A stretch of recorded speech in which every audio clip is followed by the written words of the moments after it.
Olá, acadêmicos! Sou a professora Jaqueline. Esta unidade está dividida em duas videoaulas. Nesta primeira videoaula, vamos enfocar as diretrizes curriculares para o ensino médio, que orientam para a sua organização, fazendo um paralelo com as alterações previstas na Medida Provisória 746 de 2016. Essa medida foi publicada no Diário Oficial em setembro de 2016. Foi aprovada com alterações pela Câmara dos Deputados e hoje se encontra para votação do Senado.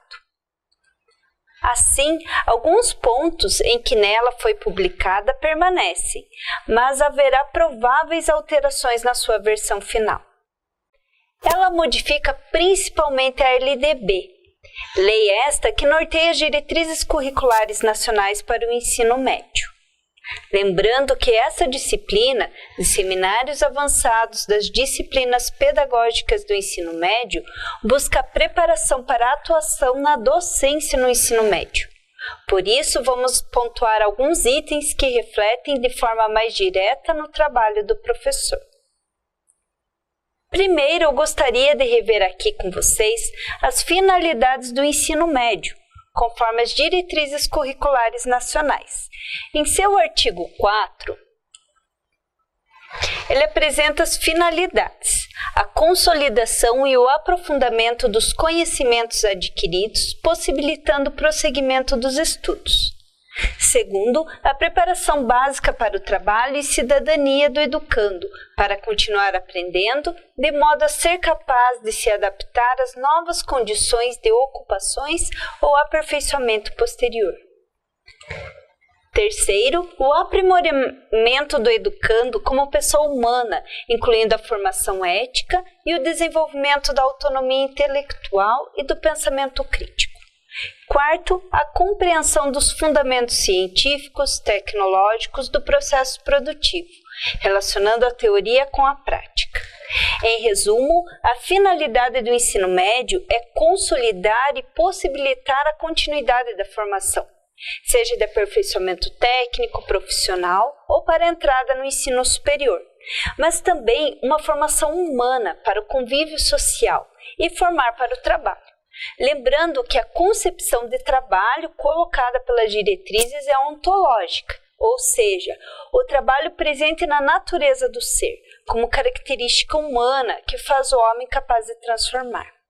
Com relação às bases do ensino médio, as quais deverão permear todo o processo educativo, é colocado formação integral do estudante, o trabalho e a pesquisa como princípio educativo pedagógico, educação para direitos humanos e educação para sustentabilidade. Indissociabilidade entre educação e prática social, interdisciplinaridade e contextualização, reconhecimento e aceitação da diversidade e integração entre educação e as dimensões do trabalho, da ciência e da tecnologia e também da cultura. Assim, a base orienta o que cada disciplina precisa contribuir além do seu campo de estudos, devendo tratar transdisciplinarmente. Por exemplo, nós como pedagogos, ao ensinar didática ou fundamentos da educação, formaremos para as bases da educação, mas também para estes princípios que estão previstos, como promover a formação integral do estudante, formar para o trabalho. Precisamos inserir temas e práticas de sustentabilidade e também o talvez mais discursado, porém ainda um tema de desafio nas escolas de ensino médio, que é desenvolver um trabalho contextualizado e interdisciplinar, o que é indicado em vários pontos desse documento. Esses itens aqui não sinalizam ainda alterações, porém com algumas mudanças previstas na MP que alteram a LDB, consequentemente haverá futuramente uma atualização dessas diretrizes. Com relação aos aspectos em que se prevê mudanças, o artigo 7º das diretrizes indicam que a organização curricular será composta por dois componentes. Uma, a Base Nacional Comum e outra, parte diversificada. A Base Nacional Comum está em processo de construção. Foi apresentada uma versão preliminar e disponibilizado para consulta pública por meio do portal da Base Nacional Comum. Inclusive, a segunda versão está disponível para consulta e sugiro que seja acessado e conhecido por todos os professores. Essa publicação apresenta a proposta de um currículo comum de toda a educação básica. Falando de currículo, vamos focar agora nas áreas de conhecimento. O artigo 8º das diretrizes indicam as 4 áreas do conhecimento trabalhados no ensino médio. Linguagens, que devem trabalhar a língua portuguesa, a língua materna da população indígena e a língua estrangeira e a arte. A segunda área é matemática. A terceira área é das ciências da natureza, que engloba o ensino de biologia, física e química. E, por fim, a área das ciências humanas, com os conhecimentos de história, geografia, filosofia e sociologia. Ainda sobre as diretrizes curriculares, os artigos 9º e 10 trazem em vista os componentes obrigatórios. Primeiro, a obrigatoriedade do estudo da língua portuguesa e da matemática, o conhecimento do mundo físico e natural e da realidade social e política, especialmente do Brasil. São, na verdade, uma retomada das áreas do conhecimento já colocadas anteriormente. Após a arte como obrigatória no currículo, sendo a música como tema também obrigatório, porém não é o único. A educação física, que deve fazer parte do currículo, sendo facultativa aos alunos em casos previstos em lei, que seriam o aluno trabalhador, que tem carga horária de trabalho superior a 6 horas diárias, alunos maiores de 30 anos de idade, alunos que estão em cumprimento de serviço militar, alunos que tenham filhos e aqueles que comprovadamente têm algum comprometimento físico ou de saúde, que impossibilita a prática da educação física. É colocado também como obrigatório que o ensino da história do Brasil contemple as etnias que constituíram, principalmente indígena, africana e europeia.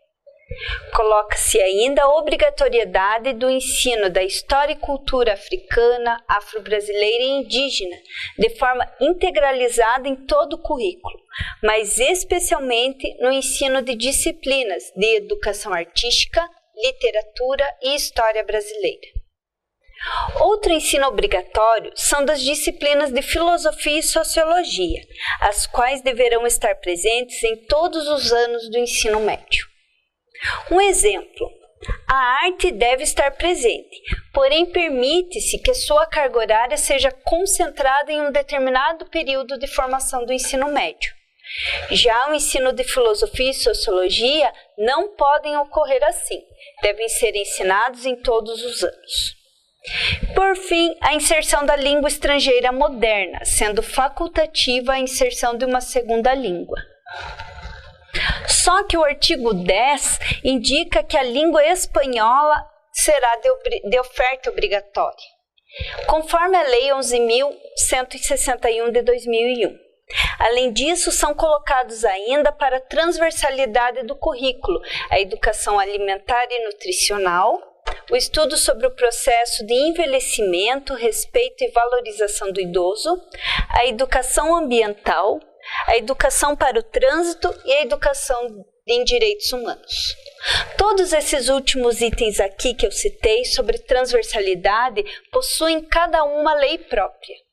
Não é necessário criar uma disciplina ou um projeto em separado, pois a transversalidade prevê a formação permeando todo o currículo.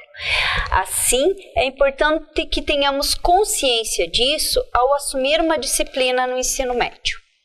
Claro, o professor não fará disso um trabalho isolado, mas precisa planejar juntamente com a equipe de gestão escolar, em conjunto com os demais docentes, com base no que é previsto no projeto político-pedagógico, como será realizada a inserção.